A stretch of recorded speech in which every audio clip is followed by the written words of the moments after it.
funny that you've gone on and on and on about you hate it, and I'm interested to find out why. But yeah, just so anyway, today's topic is going to be SDE, aka seller discretionary earnings. But this is a subject that Corin absolutely hates to talk about. It makes his skin crawl anytime somebody brings up the word or starts to lead a conversation with what about SDE, SDE this, SDE that. So first of all, before we get into why you hate it, what is SDE exactly? And follow-up question, why do you feel most people get it wrong? Yeah. Okay. I'm calm. We just jumped off a call, so I didn't have time to really get fired up about this. Maybe that's a good thing. Yeah. Maybe. Okay, so seller discretionary earnings. This is supposed to be what a investor will look at to base their multiple on to value your business. In basic terms, that's what it is. It's the adjusted annual net profit that an investor uses to figure out what your business has done and what it could be worth. They apply a multiple to this. So every man and their dog in this space talks about multiples, and they try and explain to you how to calculate SDE. No one ever gets this right, even if they're working with an accounting firm that's been through exits before, if they're working with large firms that have done exits before, a large scale M&A, no one gets this right. It's so nuanced to this space that it's not even worth talking about. So the reason I hate it, one of the worst podcast interviews I ever did, and I should apologize to Danny, was about this topic. I tried to explain why we have so much trouble with clients trying to get this number right themselves and how we have to help them get it right later. That's the biggest issue in a nutshell. Okay. So is it possible in the 27 minutes that we have left to talk about maybe a couple of things that people get wrong and why they maybe shouldn't really attempt to do it to get it right themselves before they, like, if they're not attempting to get that number right, what should they be doing otherwise? And maybe if you can point out a couple of huge red flags that are the real killers when it comes to figuring out the proper SDE number. Yeah. So I would say don't even worry about it. Just run your business with the net profit that you're using. Add your taxes back, and that's it. Just use that for right now. Don't even attempt to do this. It's not to be tried at home.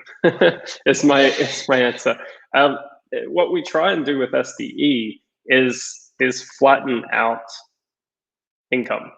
So the investor can say, well, what's the profit on this business on a monthly basis smoothed out? So there's financial engineering that happens here that's just too boring to talk about. The first layer is make sure your books are in accrual accounting, not cash accounting. That's probably all you really need to do. Why we've started talking about revenue multiples is because of this, because no one knows what the number is, right? So I would say at minimum, get your bookkeeper, accountant to start doing accrual accounting for your numbers if you want to get a rough idea of where you're at. But to go any deeper than this is really a waste of time. You need someone who's been through M&A to actually do this for you. We do this for all of our clients. As part of our pre-sale audit process, we go through with their bookkeeping team, their accountant, their CFO, whoever's on the team. They connect with our finance team to do this for them and work on exactly what it could be. The other reason, I think, something that people definitely get wrong with SDE is you can use things called add backs to essentially take expenses off your net profit, which is great. But something some people get wrong when they try and do this themselves is they just take it off and throw it away. And then in due diligence, a buyer digs into the numbers and says, well, what about this $20,000 expense? What about this $100,000 expense? What's that? And if it feels like you're trying to hide something, so you have to be upfront about how you're calculating this, which is another reason why you need some help with it. We've talked before about due diligence and what that's actually all about. So we've done another video on this. Check that out if you like. But this is a piece of this where everything's negotiable, and what we present as SDE may not actually be the end result, because a buyer may disagree on what we're calling our add backs, right?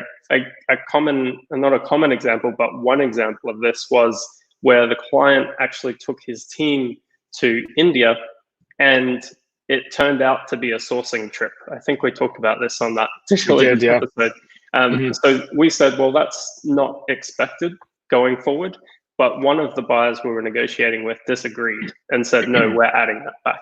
So see, even just talking about this stuff, it's boring. It's not sexy. It's not, oh, this is improving the value of my business. It's mundane bullshit, basically. Yeah. So, but so just I just wanted to highlight a certain thing there. You talked about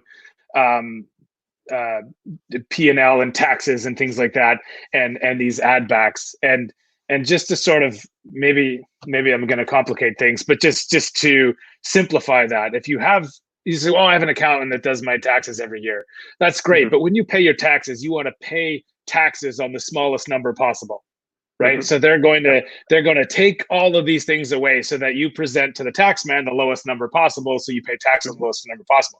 But when you want to sell the business, you want to start adding that number back so that the buyer's going to pay a multiple on the largest number, not on your tax number, which is essentially the smallest number. So these are where we're adding some of these expenses back on top so that we come out with the largest number, and then somebody says, okay, I'm going to pay 3 times that number, not this number.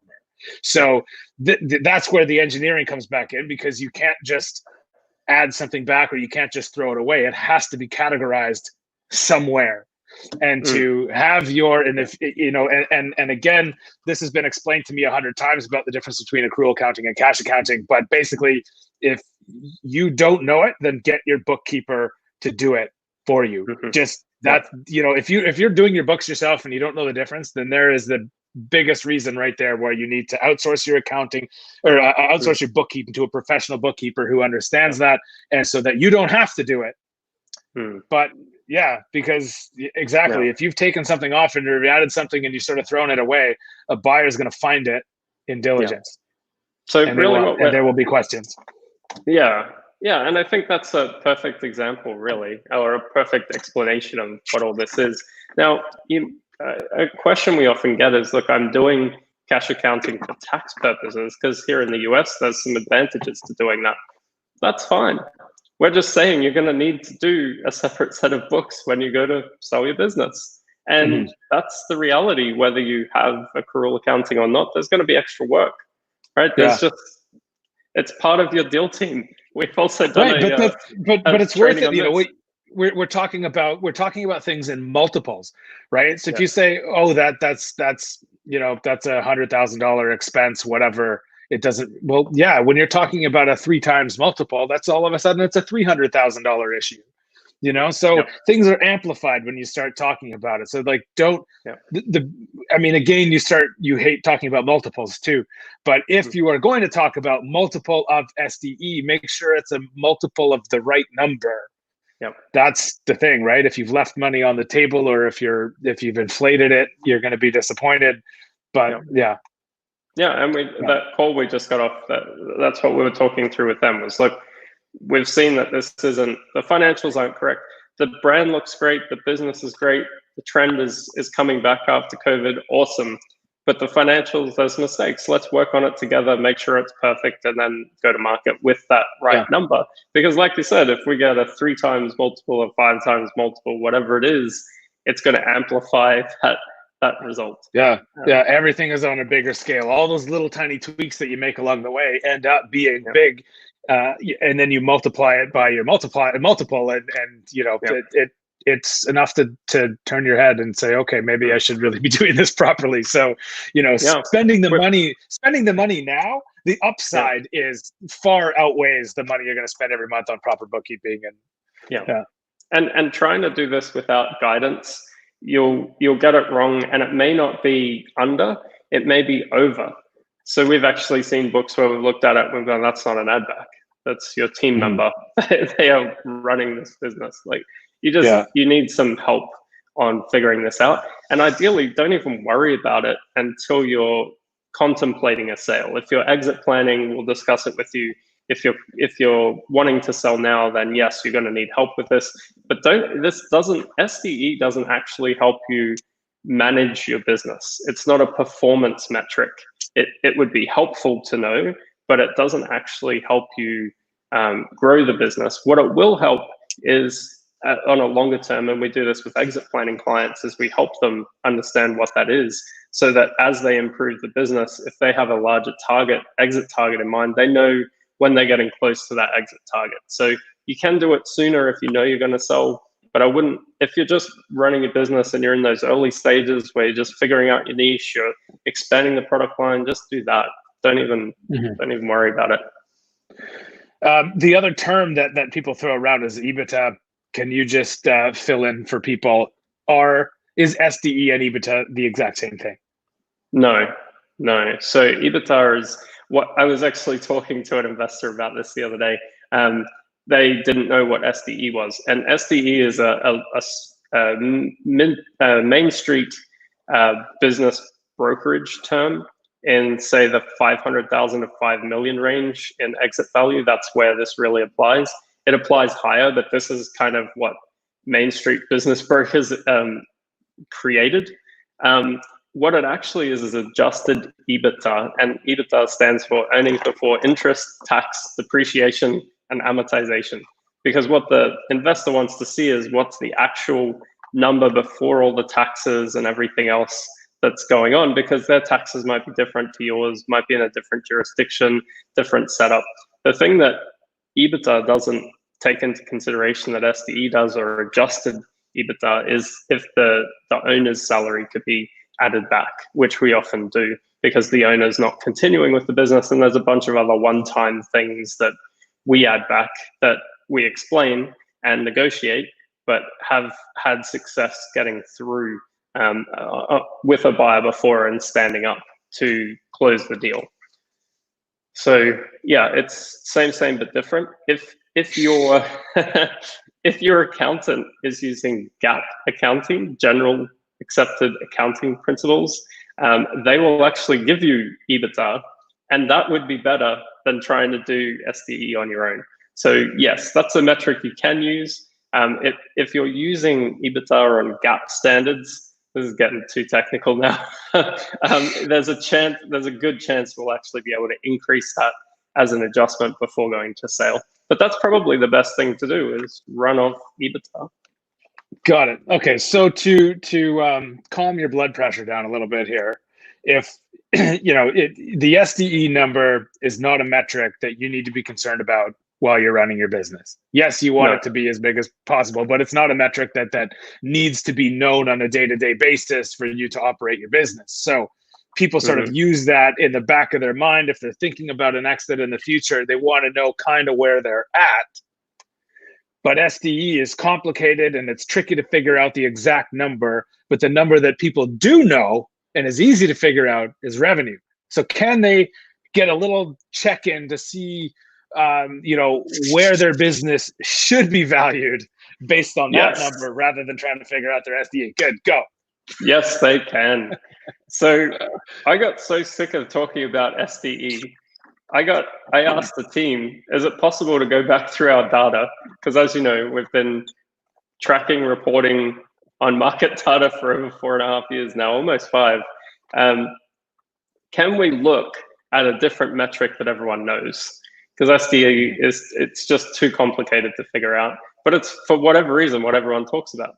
The good news is, yes, there is. What we've looked at is a revenue multiple instead of an SDE multiple. So high level, last 12 months, as far as sold businesses go, if you have a business between 1 million and 5 million in revenue, the multiple that those businesses have sold for is between 0.4 times to 1 times annual revenue. Isn't that so much easier to calculate? Mm-hmm. Yeah. It's a big range, though. It's a massive range. It's a massive range. And we've talked a lot about how to improve that value and what drives value. But that's a measuring stick for you to know roughly where your business is. And that could double the value. Don't get me wrong, that is a big range. But that gives you a range of what your business might be worth. And to know what could make your business worth more or less, we've done a ton of videos on this. You can just jump in. Our W Exit community, the Facebook group that we've put together, actually has a section called units. And if you click on units, you'll see all the videos in order that we've done. So you can just go through there and pick what you want to see. But this, I think the revenue multiple should actually catch on. It's not what we market the business at, by the way. It's just an easy measuring stick for you, any e-commerce business owner, to know what their business could be worth. Now, if you're doing above 5 million in revenue, that range goes from about 0.5 to 1.2. So it does sneak up a little bit. And here's the best news. The deals we've been working on, we've seen results of 0.8 to 1.5 times revenue. So there is there's a bigger upside potential depending on the buyer you find. But this is the range that we've seen for the market-wide, 0.4 to 1 times annual revenue. If you just use that, it's way better than trying to figure out SDE. Yeah, and I have a feeling that most people, most business owners, kind of in a general sense, will have an idea where they could probably narrow that down in their mind if they skew towards the bottom, if they're new and not yet profitable and they have some dead stock or some SKUs that are underperforming, and you know what I mean? So they would kind of have an idea that they're probably towards the lower end of that. Or if people have developed their direct to consumer, they've got their website, they've got a mailing list, they've got, you know, some of the other value boosters that we've talked about in other videos, then perhaps they're sort of scaled up, and you know, they've got some few years of history, you know, review count, all of that kind of stuff sort of could push that into there. So I think, you know, yes, it's a big range, but I think if you know, take a minute to figure out, you know, where your business might sit on that scale, I think you'd have a fairly good idea to narrow it down a little bit further than that. But that's interesting that that's based on, like, no matter what multiples people throw around, it's 0.4 to 1 times in the 1 to 5 million range. Like that's that. And you can't argue with that. Yeah. And everybody, like you said, everybody knows their revenue number. Yeah. Yeah. You can pull it up on your phone right now. Like, look, pull up Amazon Central, 12 months, please. Bam. That's your number. If you're mostly selling on Amazon, it's easy to find. Most people, the reason I know it's so easy is every time I meet someone at a conference, they tell me their revenue. We just hit 4 million. Everyone's watching top line revenue. A lot of our clients can tell us what they're doing, what they did in sales yesterday alone, and how they're tracking today. I've had these conversations recently where it's only 1 and we're already at 800,000 or whatever it is, right? They know what they're at because Amazon's like app is pretty good like that. So well, there we go. In real time. Yes, exactly. Well, we got through that without too many swear words. That's amazing. I considered my line of questioning before this call, and I was like, you know, I could really drag this out and get into specifics, but I sort of stopped myself because you said it pretty well in that it doesn't matter right now. It doesn't matter to your day-to-day operation in the business what your SDE number is. If you want a rough idea of where your business would sit on the market, use the revenue metric. Yeah. Use that. It's a big range, and then just, you know, peel back a layer and really think about where you would skew on that scale given what you've got, and go back through the other units to look at our value boosters and to see where investors really see value in business, so you can you know, scale that up. But yeah, it doesn't matter to your day-to-day business, and stop worrying about it. If you want to go to sell, make sure you've got, you know, your accounting professionally done and accrual accounting, and we'll figure it out for you. That's what we get paid to do. Yeah, exactly. And another way you could know whether you're higher or lower on that value scale is this FBAscorecard.com. Go over there. We've put together a scorecard of the 5 key areas that drive value. I've done a video on walking you through what that looks like. So go check that out. That's a good resource. use the revenue multiple and then your score from the scorecard, and you'll triangulate roughly where you're at without actually having to talk to anyone. You'll know roughly where you're at. And then if you do want to go a little bit further and get more of a detailed valuation, that's when it's a good time to reach out to Jeff. Yeah, exactly. And just to add on to that there are some awesome points of interest in that FBA scorecard. It's like a text-based sort of thing, and you'll be able to. There's just some really good key bits of information for you to consider, and possibly some things you've never thought about before. But yeah, fill that out, get an idea of where your business is at based on revenue. And if you want to take it a step further, reach out to me, sales@thefbabroker.com. Comes to my inbox, and we'll figure out a time to have a chat and dig in and get to know the business a little bit better and see what the market is doing, and get you a proper value range based on current market data. And if you're thinking about selling now, then we can talk about next steps. And if you're thinking about selling 2 years from now, we can also talk about the next steps. So just because you reach out to us and we have a conversation doesn't commit you to selling now. I just wanted to point that out too, that we've worked with clients for up to 2 years in some cases, right, Corin? So we're exit planning 5 years in advance with one client. So yeah. Okay, yeah. So even longer, yeah. So, but yeah. So anyway, anything to do with exit planning or thoughts of selling the business, or just wanting to get a check in to see what the market's doing, sales@thefbabroker.com. I'll be happy to chat with you. Awesome. Well, I'm happy we got this one out of the way. Do let us know if you have any other questions on this topic. But hopefully that's been helpful or for don't. you. Or don't. I'm kidding. Yeah. And whatever you do not look up the Seller Sessions podcast, me talking sell side. It's ironically, I did 2 with Danny. The buy side one was actually one of my favorite topics to talk about. The sell side one, I just got stuck in this loop of trying to explain SDE. From that moment on, I'm like, I'm never doing that again. So apologies, Danny, if you're watching. I love your work, right. But sorry for that seeming pile of content I gave you. All right, that's it. We're done. Let's get out of here. All right, sounds good. Right. Talk to you soon. Cheers, mate. Bye.